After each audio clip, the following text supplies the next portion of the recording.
زندگی اپنی بالآخر ہو گئی اس پر تمام۔ زندگی اپنی بالآخر ہو گئی اس پر تمام، جو کتاب زندگی کا نامکمل باب ہے۔ Welcome to Urdu zone 24۔ چلیں جی شروع کرتے ہیں اپنا ناول روح زندگی قسط نمبر 1۔ وہ ایک اندھیرا کمرہ تھا جہاں وہ پریشانی میں ادھر ادھر بھاگتے ہوئے شاید وہ کسی کو تلاشنے کی کوشش میں کوشاں تھی۔ کہاں ہو تم؟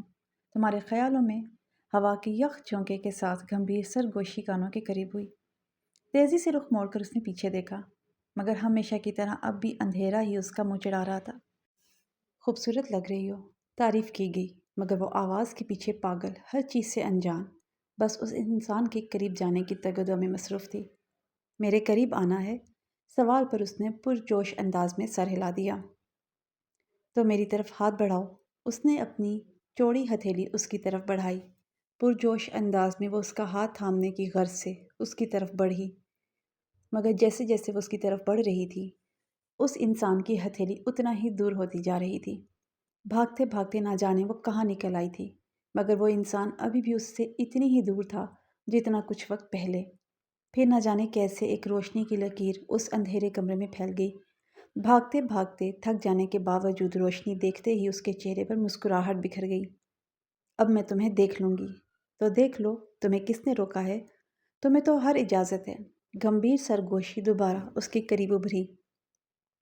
وہ بھاگ کر اس کے قریب آئی، مگر اس بار نہ تو ہتھیلی دور ہوئی اور نہ ہی اس کے ہونے کا احساس گم ہوا۔ لیکن جیسے ہی وہ ہتھیلی کو تھامنے لگی، دھیرے دھیرے اس انسان کا چہرہ روشنی میں آنے لگا۔ وہ اس کا ہاتھ تھامنا بھول کر چہرے کو دیکھنے لگی، لیکن ہر بار کی طرح اس بار بھی اس کی نیند ٹوٹ گئی۔ نہ تو وہ اس کا ہاتھ تھام پائی اور نہ ہی چہرہ دیکھنا نصیب ہوا۔ روح آ جاؤ یار، اور کتنی دیر لگاؤ گی؟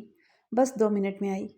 سفید جینز پر فل سلیو گلابی ٹاپ پہن کر، لپ گلوس اور آنکھوں میں کاجل کی دھار ڈالے، گھنگریالے بالوں کو کمر پہ پھیلایا، پھر وائٹ سینڈل اور بریسلٹ پہن کر گلے میں اسکارف لپیٹا اور بیگ اٹھا کر فائزہ کے ساتھ آ کھڑی ہوئی۔ چلو آج دیر ہو جائے گی۔ کتنا سوتی ہو تم؟ فائزہ کے شکوے پر وہ کھل کر ہنسی۔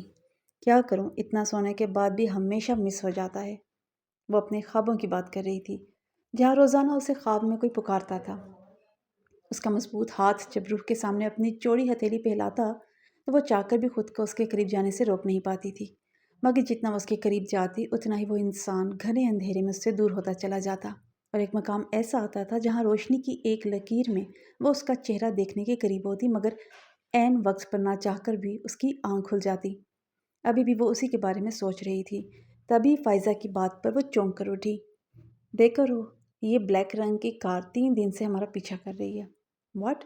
پیچھے مڑ کر دیکھنے پر واقعی اسے ایک کالے رنگ کی کار ان کے پیچھے پیچھے آتی نظر آئی۔ آر یو شور فائزہ، تمہارا شک صحیح ہے؟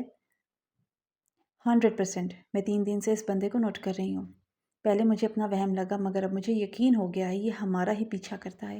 اوکے، پھر ذرا ڈرائیونگ مجھے کرنے دو۔ سیٹ ایکسچینج کر کے وہ ڈرائیونگ سیٹ پر آئی، نازک ہاتھ اسٹیئرنگ پر مضبوطی سے جمائے، بیک ویو مرر میں گاڑی کی طرف دیکھا۔ لیٹ می چیک مسٹر، تم کتنے پانی میں ہو؟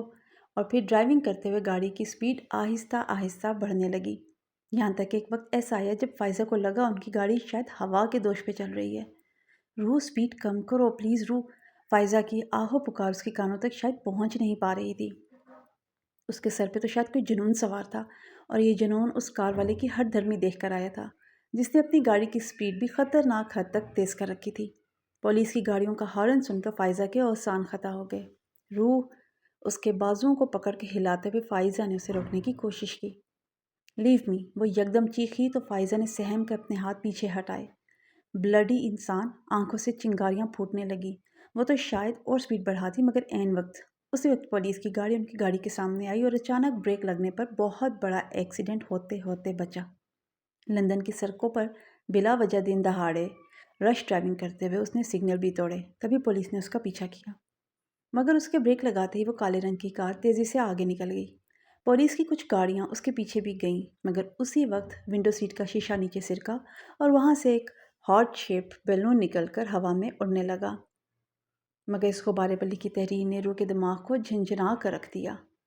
بیٹر لک نیکسٹ ٹائم میری جان۔ چلیں پولیس اسٹیشن، رش ڈرائیونگ اور سگنل توڑنے کا کیس بنتا ہے آپ پر۔ سیم یہی کیس اس انسان پر بھی بنتا ہے، اس کو تو آپ نے جانے دیا، وہ تڑک کر گویا ہوئی۔ وہ بھی آ رہے ہیں، ابھی آپ چلیں ہمارے ساتھ۔ ویٹ، مجھے ایک فون کرنے دیں۔ دیکھیں میم، آپ کو جو کچھ بھی کرنا ہے وہ اسٹیشن جا کر کیجیے گا۔ وہ لوگ شاید کسی قسم کی رعایت برتنے کے موڈ میں نہیں تھے۔ میں اس انسان کو جان سے مار دوں گی۔ آج تک میرے ساتھ ایسا نہیں ہوا۔ روح نے مٹھیاں بھینج کے اپنا غصہ اتارا۔ تم نے ہی پنگا لیا تھا، ہم کسی اور طریقے سے اسے ہینڈل کر سکتے تھے۔ تم کہنا چاہتی ہو غلطی میری ہے، جبکہ اس کے پاس تمیز نام کی کوئی چیز نہیں تھی۔ ہمارا پیچھا کیوں کر رہا تھا وہ فضول میں؟ ارے ایسی کیوں بول رہی ہو؟ کیا پتا وہ ہم سے کوئی ضروری بات کرنا چاہتا ہو؟ فائزہ کی بات پر وہ بھونچکا کے رہ گئی۔ ابھی تھوڑی دیر پہلے تم کہہ رہی تھی وہ ہمارا پیچھا کر رہا ہے، اور ابھی تمہیں وہ انسان شریف لگ رہا ہے۔ لیکن میں تمہیں آگاہ کر دوں، وہ شریف نہیں بلکہ ایک نمبر کا لفنگا تھا۔ جاتے جاتے غبارے پر مجھے جو لکھ کر دکھایا وہ تم نے دیکھا نہیں؟ نہیں، میں نے تو کچھ نہیں دیکھا، نہ ہی کوئی غبارہ دیکھا۔ وہ صاف مکر گئی۔ روح نے اپنا سر پیٹ لیا۔ بے وقوف، وہ مجھے بول رہا تھا بیٹر لک نیکسٹ ٹائم میری جان۔ اس کا مطلب سمجھ رہی ہو؟ وہ مجھے چیلنج کر رہا تھا۔ کیا پتا وہ تمہیں چیلنج نہ کر رہا ہو، اس نے تمہیں جان کر بولا ہے۔ اچھا تو بتاؤ اس حرکت کے پیچھے اس کا ارادہ کیا تھا؟ اور تم بلا وجہ اس کی طرفداری کیوں کر رہی ہو؟ میں طرفداری نہیں کر رہی، بلکہ میں سچویشن کو سمجھنے کی کوشش کر رہی ہوں۔ فائزہ نے سمجھداری کا مظاہرہ کیا۔ روح نے چڑ کر اس کے بالوں کو نوچنا چاہا، مگر لیڈی کانسٹیبل نے اسے ایسا کرنے سے روک دیا۔ آپ اپنی لڑائی بند کر دیں، ادھر توجہ دیں، آپ پر کیس بن رہا ہے۔ کیس مائی فٹ، اس نے دانت پیسے۔ ابھی میرے ڈیڈ کو فون کرے، وہ یہاں آ کر سب سلجھا دیں گے، اور آپ کا جتنا بھی فائنل بندہ ہے وہ بھی آپ کو دے دیا جائے گا۔ روح، یہ کوئی پاکستان کی پولیس نہیں ہے جو ہمارے نخرے سہے گی۔ ایک پولیس افسر ان کی طرف کڑے تیوروں سے بڑھنے لگا تو فائزہ نے کھینچ کر اسے اپنی جانب موڑا۔ مگر فائزہ، بحث نہیں روح، انکل کو فون کرو، دماغ سے کام لینا ہوگا۔ ہاں تم ٹھیک کہہ رہی ہو، روح اس کی بات سے متفق ہوئی۔ ارے دیکھو دیکھو، مجھے لگتا ہے کہ وہی انسان ہے جو اس گاڑی میں بیٹھ کر ہمارا پیچھا کر رہا تھا۔ فائزہ نے روح کی توجہ اس آدمی کی طرف دلوائی جسے پولیس ابھی ابھی پکڑ کر لائی تھی۔ کیا تم یہ یقین سے کہہ رہی ہو؟ نہیں، میرا صرف اندازہ ہے یہ، چلو دیکھتے ہیں۔ وہ اسے ساتھ لیے اس انسان کی جانب بڑھنے لگی۔ پولیس والے نے دوبارہ اسے ادھر ادھر جانے سے روکا۔ یار یہ پولیس والوں نے الگ دماغ خراب کر کے رکھا ہوا ہے۔ پتہ نہیں ڈیڈ کب آئیں گے اور کب ہمیں یہاں سے چھٹکارا حاصل ہوگا۔